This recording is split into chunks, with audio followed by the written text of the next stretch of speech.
Hail, fellow travelers. Tim from Secret Fire Books here, and this is the first episode of something that I'm calling Random Book Wednesday. I'm going to try to do this every week, and every Wednesday I'm going to just pick a random book off of one of my bookshelves and talk about it for a couple minutes.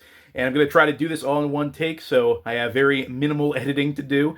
And this week's book is All You Need Is Kill by Hiroshi Sakurazaka. This is actually one of my favorite books of all time. It is a military science fiction book. It's probably best known as the basis for the film Edge of Tomorrow, starring Tom Cruise and Emily Blunt. Now, that movie has kind of a cult following. It didn't do too well at the box office, but if you ask anyone who saw it, they will tell you it is a fantastic movie. And it is. It's really great. I watched it when I was in my late teens, and I liked it so much that I went out and bought a copy of this book. And the book is even better than the movie, as books tend to be.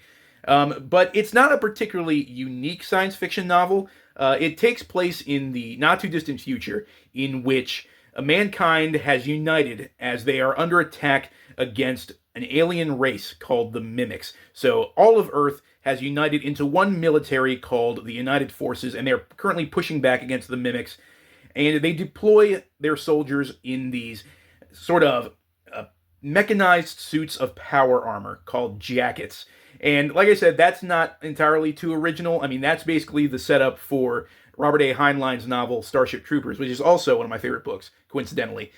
But where this book really shines is what it decides to do with its main character. The character on the front here is a guy named Keiji Kiriya. He is our protagonist for this story. He's a young Japanese man who is enlisted in the United Forces, and he's fresh out of basic training. He's never seen combat in his life. And then on the day of his first deployment, when his unit is first deployed into the battlefield, he is immediately killed. One of the Mimics shoots this sort of bone javelin that their bodies produce. It shoots this big bone spike, impales him on the chest, and kills him instantly. And then Keiji wakes up, and it's the day before the battle. And so he just assumes that he's had this horrible nightmare about dying in combat. But then he goes about his normal day, and the next day, he and his troop are employed, and again, he's killed. He's instantly killed in battle. And again, he wakes up. And again, it's the day before the battle. And this cycle repeats a few times before Keiji realizes that no, he's not going crazy. He's not having a nightmare. He is in fact stuck in some kind of time loop where whenever he dies, whether it's in combat or out, time resets and he wakes up the day before the battle. And so through process of elimination, literal process of elimination, as he is being physically eliminated over and over again, Keiji gradually learns more and more about fighting the Mimics, and he gets wiser, better, faster, stronger at fighting these alien forces.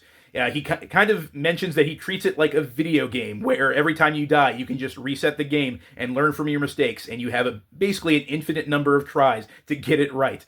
And so that's how he decides to live his life, just dying over and over again and using each death to learn from his mistakes and get better at killing these Mimics. And along the way, he befriends another soldier named Rita Vertasky, who is kind of this prodigy in the United Forces. She's this tiny little petite young woman who looks like she's barely out of high school, but she has more confirmed kills and has survived more battles against the Mimics than any other soldier in the United Forces. And so the two of them figure out that what's happening to Keiji has actually happened to Rita herself. She herself has also been through a similar kind of time loop before. And so they work together not only to figure out what is happening to them, but also how to combat this invasion of Mimics. Not only is the book itself a lot of fun, it was also adapted into a manga.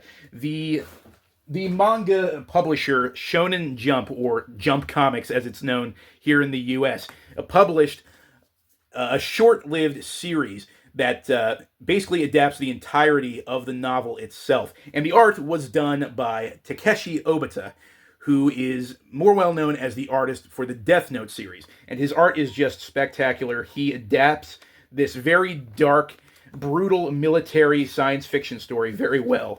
I mean, just look at that. That is just brutal. I love it. It's so good. So yeah, after reading this manga, I can't read the novel without picturing Takeshi Obata's art. It's just fantastic.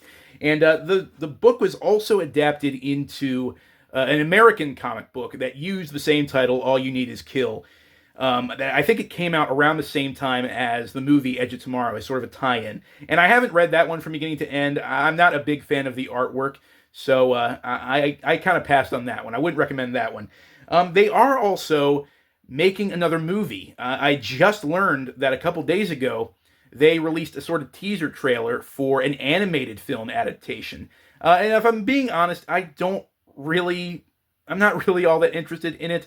The art style isn't really to my liking, and it looks like, much like they do with a lot of these modern reboots, they've gender swapped the main character for no reason whatsoever. So I'm not really looking forward to that movie, but the live action one, Edge of Tomorrow, is pretty good, and besides, the novel and the manga adaptation are both spectacular. So I'd highly recommend either of these. If you've not checked them out, I would highly recommend doing so. Just some really brutal sci-fi military action with a little time travel bend to the plot. But that's all for now, guys. I hope you enjoyed this, and I hope you join me next time for Random Book Wednesdays. Until then, farewell and keep reading.